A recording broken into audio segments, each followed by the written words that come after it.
आप भूगोल में भी कंफर्टेबल हैं अगर हम आपसे बात करना चाहें तो, जी सर। और हिंदी साहित्य में भी। जी सर। तो मुझे बताइए कि हिंदी साहित्य में जो भारतीय काव्य शास्त्र है उसमें जो कुछ संप्रदाय हैं, जैसे रस है, ध्वनि है, ऐसे कौन कौन से संप्रदाय हैं? सर ऐसे हिंदी साहित्य में 6 संप्रदाय माने जाते हैं। जी।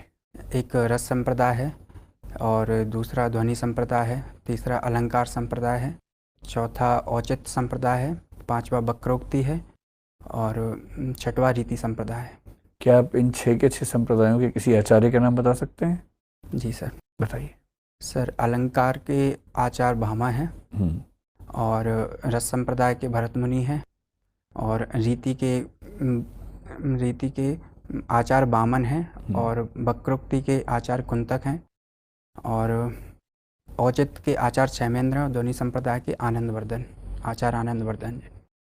जब हम अलंकार की बात करते हैं तो 2 अलंकार बहुत प्रसिद्ध है, मैं बचपन से बहुत कंफ्यूज हूँ, आज तक समझ नहीं पाया हूँ। आप मुझे बताएं कि यमक और श्लेष में क्या अंतर होता है? सर यमक अलंकार में एक ही शब्द की पुनरावृत्ति होती है, लेकिन दोनों शब्दों का अर्थ अलग अलग होता है। जबकि सर श्लेष में एक शब्द होता है, श्लेष का अर्थ होता है चिपका हुआ, एक शब्द होता है, उसके अर्थ अनेक हो जाते हैं। जैसे सर उदाहरण के लिए जैसे कनक कनक ते 100 गुनी मादकता अधिका है। इसमें सर जो कनक और कनक 2 बार आया है, इसका एक जगह अर्थ सोना है और एक जगह अर्थ है धतूरा।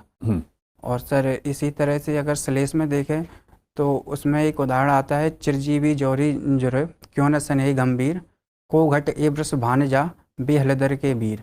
तो यहाँ पे वृष भानुजा और हलदर के वीर, यहाँ इन चीज़ों के दोनों के 2 अर्थ हैं। एक वृष भानुजा का मतलब होता है वृषभ की अनुजा, यानी जो बैल होता है